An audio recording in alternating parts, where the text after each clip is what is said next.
Bienvenue dans ce hors-série de l'Architecte de l'âme, c'est-à-dire quelques épisodes où j'en profite pour recevoir les autrices en entrevue du collectif Là où poussent les lotus. Dans ce collectif, les autrices vont venir se mettre à nu pour toi pour parler de leur chapitre en toute vulnérabilité. Mais d'abord, qu'est-ce que c'est Là où poussent les lotus? Tu dois savoir que c'est un collectif d'écriture qui va être inspirant. C'est comme une bible d'inspiration. 21 femmes, 21 histoires, 21 visions, 21 transformations. L'idée de base nous avait été donnée de participer à ce collectif pour pouvoir raconter un moment charnière dans nos vies. On devait parler de nous en peu de mots, 5000 mots, pour raconter un moment où on a eu des prises de conscience importantes et où notre vie s'est transformée. On appelle ça en anglais le moment game changer. Au départ, tous des inconnus, nous sommes devenus des rencontres d'âmes. Nous avons laissé la vie nous connecter ensemble pour développer de belles amitiés, pour développer une grande complicité et pour apprendre à se raconter. Bien sûr, je ferai partie du collectif des autrices, mais j'avais envie de faire un hors-série pour te les présenter chacune leur tour, leur donner chacun leur petit moment pour que tu puisses les découvrir et voir si leurs histoires piquent ta curiosité pour te procurer le collectif.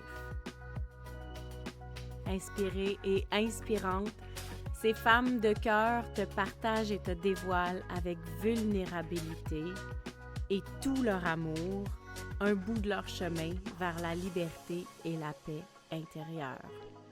Laisse-toi transformer dans leurs univers riches en émotions et en expériences et viens découvrir tour à tour les autrices de Là où poussent les lotus. À tout bientôt! Allô tout le monde! Aujourd'hui, j'ai la chance de vous présenter une autre autrice du collectif Là où poussent les lotus. Une femme géniale, vraiment occupée et tu vas voir, elle a plusieurs projets, plusieurs chapeaux, mais j'ai vraiment hâte de te la présenter parce que cette autrice, elle a de l'expérience dans l'écriture de livres. Je te la présente à l'instant, Lucie Morin, bienvenue! Bonjour! Allô! Je suis contente d'être avec toi aujourd'hui. Je suis très, très, très contente de te recevoir parce que dans ton horaire occupé, je te dirais que j'ai eu peur, j'ai eu la frousse de ne pas être capable de te recevoir en entrevue pour justement les autrices qui se mettent à nu pour le collectif. Et d'emblée, je vais juste te demander si tu as envie de te présenter, comment tu files de te présenter aujourd'hui à nos auditeurs? En fait, aujourd'hui, je vais me présenter comme autrice. J'ai plusieurs chapeaux, comme tu l'as mentionné tantôt, mais étant donné qu'on va parler de notre super projet collectif, c'est celui-là que je vais mettre de l'avant. Excellent. Fait que je suis nouvellement autrice 2023, puis j'apprends à porter ce chapeau. Oh, parce que tu viens de lancer un livre, tu as fait plusieurs salons à l'automne 2023, en toute conscience, si je me trompe pas? Ça, c'est pas un salon que j'ai fait en tant qu'autrice, ça, c'est un salon que j'ai créé. Oui. Donc, je suis organisatrice de salon, puis le salon, c'est le salon Pleine Conscience. Puis il va y avoir la deuxième édition qui est déjà en cours de préparation là, pour 2024. Puis le titre de ton livre qui est déjà paru. Il y a Sortir de l'ombre, c'est un livre où est-ce que je suis seule. Je parle un peu de ma vie et de mon cheminement. Ça a paru en avril 2023. Puis au mois d'octobre, j'ai eu un premier collectif avec 10 autres femmes aussi qui est paru. C'est Profession AV 2.0. Wow! Et AV pour? Adjointe virtuelle. Celui-là, c'est plus un cheminement professionnel. OK. Mais là, avec tous tes livres, tous tes textes déjà écrits, comment t'en es venu à choisir le chapitre que tu allais écrire dans Là où poussent les lotus? Oh, ça, c'est une bonne question. Oh mon Dieu, j'ai écrit, avant de m'arrêter sur celui qui va être finalement dans le livre, mon chapitre, j'ai écrit 4 premiers jets. Puis, par la suite, c'est ça, je laissais venir à moi un peu les messages et tout. Puis, honnêtement, je dirais qu'il y a eu un commentaire qui est arrivé à un moment donné, ouais, c'est ça. Il y a eu un commentaire d'une personne proche de moi, puis là, j'ai fait comme: «OK, ça va être celui-là». Tu sais, c'était comme le message était reçu, puis c'est comme ça que j'ai choisi. En fait, c'est le chapitre qui m'a choisi là, je dirais. Oh, c'est beau! Fait que dans ta vie, il est arrivé une situation, puis ça t'a fait, OK, j'écris là-dessus ou je choisis plutôt mes expériences en lien avec ça. Oui, exactement, oui. Wow! Fait que nous, notre mandat, c'était d'écrire un moment game changer. Ça veut dire que t'étais dedans, là. T'étais dans ton moment charnière quand t'as écrit.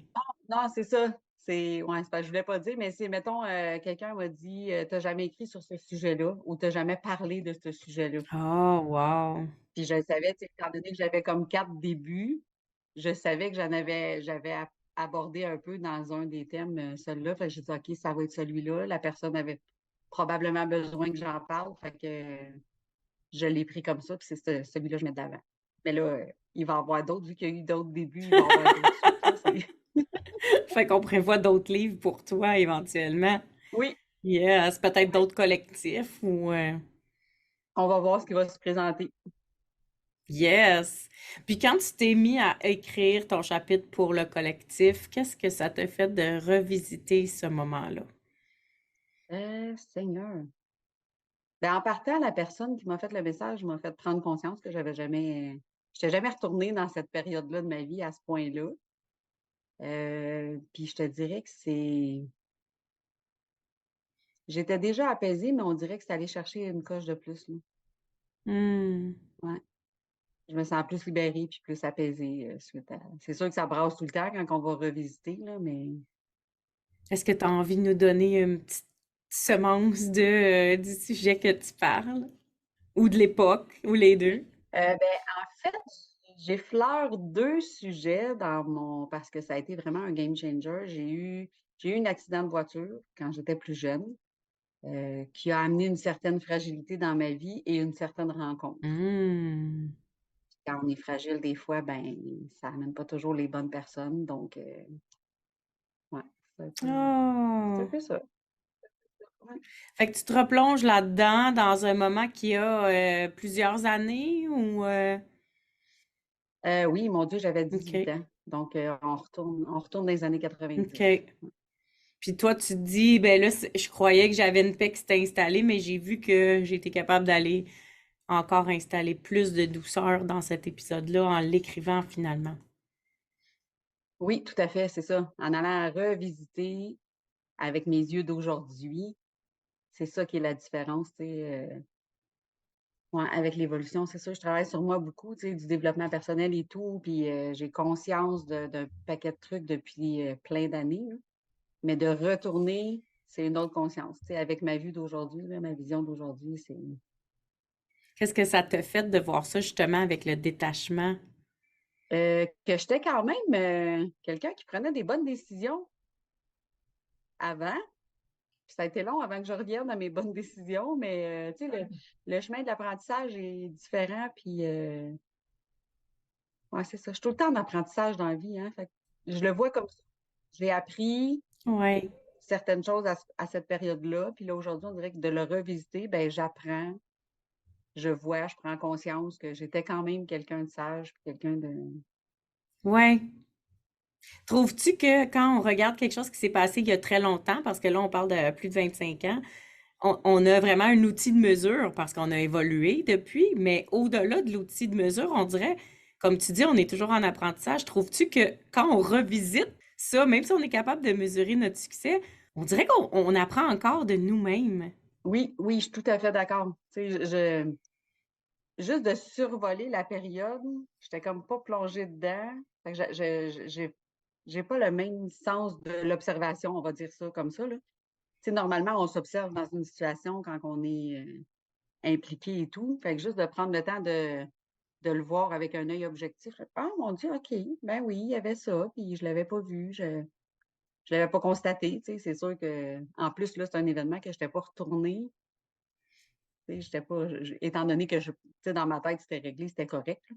Ouais. Fait que j'étais pas retournée visiter, donc là, j'ai pris conscience de plein d'autres choses, là, c'est t'es à vol d'oiseau, c'est pas pareil, là, t'as la vue d'ensemble, puis avec tes Oui, connaissances, tu peux même aussi avoir imaginé les vues des autres personnes, puis essayer de le voir vraiment dans toutes ses facettes, cet événement-là, là, pas juste de ton angle à toi, là.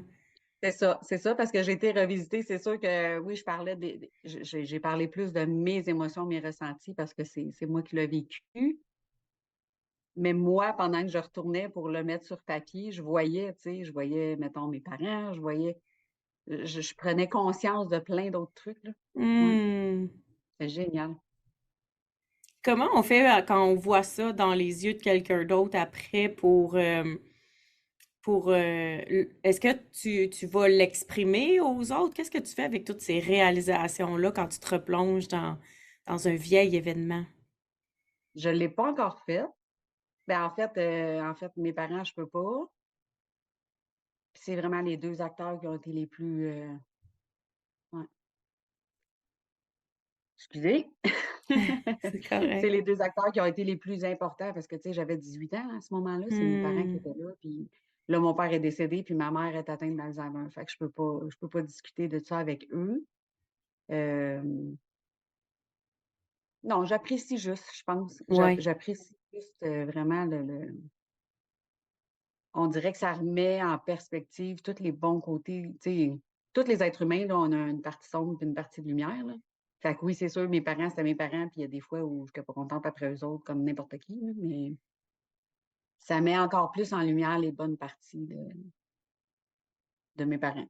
C'est ça que ça a fait. Ouais. Puis même si c'est physiquement dans le monde terrestre irrecevable pour eux, on le sait que quand ça se place en dedans de nous, ben c'est très recevable au niveau énergétique. C'est peut-être un peu de ça. La paix que tu nous parles, la douceur que tu nous parles qui s'est installée. Ouais. Ouais, puis en plus, ouais, c'est ça, la connexion est là avec ma mère malgré, tu sais, malgré la maladie, là. Ouais. Même si on peut plus se parler, moi, je sais qu'on se parle autrement. Je sais, en tout cas, c'est un peu difficile à exprimer, mais les gens qui savent, vont comprendre ce que je veux dire, là. C'est la discussion est à un autre niveau, tu sais, rendu à Ouais. cette étape-là, là. Ouais. Fait que j'imagine qu'on parle un peu comme de toxicité, de toutes sortes de trucs comme ça dans ton récit. Puis, est-ce que ça t'a laissé un beau cadeau? Ah, toujours. Soit de revenir à ça ou de juste conscientiser justement à cette expérience-là. Est-ce qu'il y avait un cadeau derrière ça? Ah oui, ah oui. Oui, pour vrai, j'ai encore plus conscience de ma résilience, j'ai plus conscience du fait tu sais, des fois, on agit d'une façon, puis on se demande: «Ah, j'ai-tu tout le temps été comme ça?» Mais oui, j'ai tout le temps été comme ça. Ça Hmm. fait partie de moi. Tu sais, là, on dirait que j'ai eu une confirmation de quelque chose. Je peux pas mettre de mots dessus, je peux pas c'est dans l'énergie que ça s'est passé, tu sais. Mais ça m'a confirmé que j'étais à la bonne place puis au bon moment, puis ça de vivre ça m'a encore fait une fois prendre conscience que je serais pas la femme que je suis aujourd'hui si j'avais pas traversé ce chemin-là, tu sais. Ouais. J'aime ça que tu dises prendre conscience parce qu'on le sait que les événements nous changent, puis on le sait qu'ils sont importants pour être qui on est aujourd'hui, mais on prend pas toujours le temps d'y réfléchir. C'est ça, c'est ça. Puis c'est vraiment là, ouais, j'ai confi tu sais, à 18 ans, tu as un accident d'auto, tu vois pas ça de la même façon qu'aujourd'hui, tu sais. Hmm. Aujourd'hui, j'ai passé 50 puis je le vois vraiment différemment, là. Je sais exactement tu sais, mettons dans ma convalescence, quel point qui m'a amené telle chose, tu sais, je suis vraiment consciente là de chacune des étapes qu'à ce moment-là, j'ai vécues, que j'étais pas consciente, là. Est-ce que tu dirais que revenir en arrière te permet de mieux te connaître aujourd'hui? Ah oui, tout à fait. C'est oui, ça, c'est juste. Hmm. C'est vraiment juste, c'est vraiment puis tu sais, pas d'aller rebrasser, ce qui était négatif, c'est pas ce que j'ai fait, là. J'ai vraiment juste survolé l'événement, j'ai été voir des étapes que je m'étais pas, attardée, mettons, Ouais. à voir, là. J'ai comme: «Ah oui, il y a eu ça. Ah oui, c'est vrai, je me souviens», tu sais? Puis il y a des choses qu'on consciemment aussi, qu'on met de côté, qu'on veut pas tu sais, c'est comme: pff, «Pas besoin de ça», puis on enterre ça, mais Ouais, juste de survoler. J'ai pas brassé rien de négatif, ça a pas été non, c'est que du positif tout le temps, puis oui, Faire des liens. oui, oui, On dirait que l'écriture, c'est le grand cadeau quand on écrit en récit de vie, là. Pas quand on écrit des romans, mais quand on écrit en récit de vie, je trouve que toutes les femmes du collectif, là, au Pouce les Lotus, ont dit, j'ai fait des liens avec où je suis aujourd'hui, puis qui je suis aujourd'hui. Je trouve que c'est quelque chose qu'on réfléchit pas tant que ça ou qu'on pense pas qui va être le cadeau. Quand on écrit, est-ce que tes autres livres, ça t'a fait la même chose quand tu parlais de oui, d'autres récits de vie? oui, oui, oui. Oui. Surtout, tu sais, le premier, c'est sûr que je parlais autant en profondeur parce que c'était le premier, puis c'était une libération, tu sais, c'était des trucs que ça faisait longtemps que je gardais. Mais ouais, ça aussi, c'était un cadeau, tu sais, c'était parce que souvent, je me suis sentie perdue dans la vie, là, ça, c'est pas écrit dans les livres, là, mais souvent, je me suis sentie perdue, puis je savais pas qui j'étais, mettons. Mais c'est pas que je le savais Hmm, pas, j'étais juste perdue. c'est ça. Tandis que là, d'aller revisiter, ben, je retrouve, ah oui, c'est vrai, j'étais comme ça. Tu sais, je le suis encore dans la vie, mais j'étais comme ça. Fait que c'est comme je retrouve la Lucie originale, mettons. Ouais, ça c'est fort ce que tu dis. C'est comme si on sait qu'on évolue, on le sait qu'on change, mais on change pas tant que ça. Dans le fond, on se transforme. Mais le vrai, le fondamental, tes vraies valeurs, tes vraies idées, c'est les mêmes 50 ans plus tard, là. Oui, C'est juste qu'on les oublie. oui, c'est juste que notre essence, moi, en tout cas, dans mon parcours, mon essence, ma propre essence à moi, je l'ai cachée tellement longtemps, là. Ah. Fait que ça a été ça. C'est comme là, je retrouve la petite Lucie, mettons, là. L'original. Celle qui est arrivée ici il y a 50 quelques années. Wow! Hey, wow! Quel cadeau, cette écriture-là, hein? Oui, oui, oui, vraiment, là. Au-delà du cadeau pour toi, quel message ou quel cadeau tu souhaiterais que le lecteur retienne de ton chapitre? Ben, de partir à la découverte, moi, j'espère que c'est ça que je vais réussir à allumer chez les gens. J'espère que je vais les aider à aller à la découverte, justement, de soit quelque chose qu'ils cherchent, soit quelque chose qu'ils comprennent pas, mais juste partir à leur propre découverte à eux, là. Tu sais, de s'écouter puis de prendre un moment, là, je pense que ça serait, ouais, ça serait le top. Game changer. Yes! Partir à la découverte de leur conscience, tu sais, c'est... ouais. Oui. Puis tantôt, tu as dit de mon essence. Ah, ouais, ouais. Je trouve ça beau comme terme. Pour vrai, j'avais pas réalisé jusqu'à toutes ces démarches-là, là, parce que, tu sais, là, on dirait qu'on est dans le sprint avec les corrections et tout. On était comme, OK, on retourne, puis là, on retourne, puis là, ah! Mon Dieu, j'étais comme ça. C'est moi, là, c'est moi. Là. Ce que je fais aujourd'hui, là, c'est moi. C'est ce que je faisais quand j'étais plus jeune. Puis, tu sais, ça m'a comme vraiment boosté. Puis, pour vrai, oui, c'est ça. De retourner en arrière. Si vous avez des doutes, si vous avez des feelings, écoutez-les, puis allez-y. Là, Oui, puis écrire, c'est un bon moyen, même si c'est pas pour publier, même si c'est pas pour être auteur. Le fait de le voir sur papier, ça amène une lumière. oui, oui, tout à fait. Ah, puis je pense qu'à l'équipe, ben, l'équipe, moi je dis l'équipe là, des Lotus, là, le regroupement, là, je pense qu'il y a tellement de belles choses, puis il y a tellement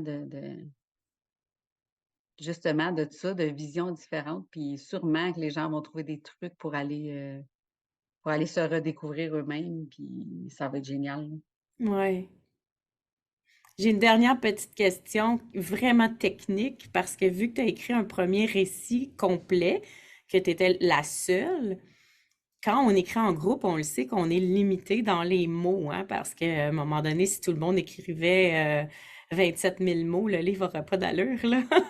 Donc, nous, on était limité à 5 000. Le fait d'avoir eu pleine parole quand tu as écrit ton récit toute seule, est-ce que ça a été le fun pour toi d'être limité à 5 000 mots ou ça a été une contrainte? Non, j'aime ça. Oui? Pour vrai, j'aime ça parce que d'avoir eu ouais, d'avoir eu, tu sais, la pleine parole quand j'étais dans mon livre, j'avais peur de trop en mettre, on dirait. Ça a été comme ouais, c'est l'accompagnement qui est différent quand tu es tout seul aussi, là. Tu sais, à un moment donné, je voulais pas aller heurter certaines personnes, je voulais pas faire je me suis très, très, très restreinte. Je m'en rends compte avec l'écriture de Là où poussent les lotus, là. Hmm. Dans mon premier livre, je me suis terriblement restreinte. Puis là, je me suis restreinte étant donné les mots, fait qu'on dirait que j'étais allée À l'essentiel. ouais, j'étais allée comme tu sais, je voulais parler de ça, je voulais ci, je voulais ça, puis ouais, c'est plus de ressenti, Là où poussent les lotus. C'est plus, ouais, j'ai aimé les 2 pour vrai, mais mes procès C'est sont pas comme un équivalents. Oui, condensé, c'est hein? ça. C'est comme vraiment un condensé des Ouais. histoires, là. C'est l'huile essentielle pure, Mmh. là. Ah oui, c'est une belle, Pas de diluage non. là-dedans, là. Ah, je suis contente de t'entendre dire ça parce que je l'ai vécu comme ça aussi. J'avais tellement de choses à dire. J'avais l'impression que j'aurais pu écrire 10 000 mots dans mon chapitre.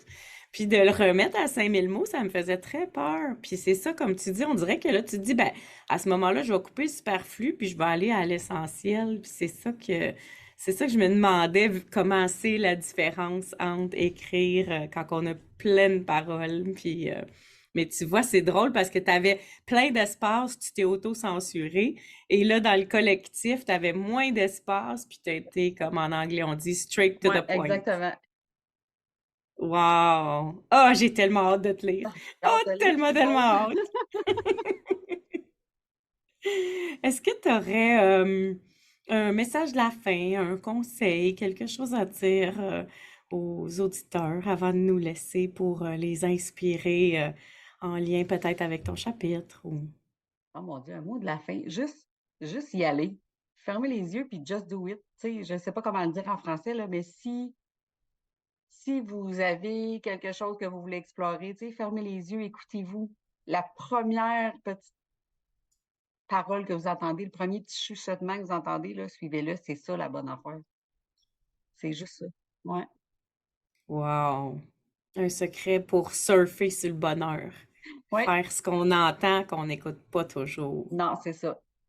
Quel bon conseil! Hey, wow! Merci! Lucie Merci. Morin, on va mettre tous tes liens si les gens veulent te suivre, découvrir ton salon en 2024, découvrir tes livres. On va mettre ça dans les notes d'épisode. Alors, gênez-vous pas tout le monde d'aller cliquer. C'est une femme vraiment inspirante. Je vous souhaite de connecter avec elle. Et moi, je te dis un grand merci d'avoir été ici, d'avoir trouvé du temps dans ton horaire pour venir nous voir, pour venir te partager avec nous et pour te mettre à nu pour le collectif Là où poussent les lotus. Oui, merci à toi pour toutes nous recevoir comme ça. Puis j'ai bien, bien hâte qu'on lance ça ensemble. Oh oui, moi aussi. Merci. À Merci. tout bientôt tout le monde.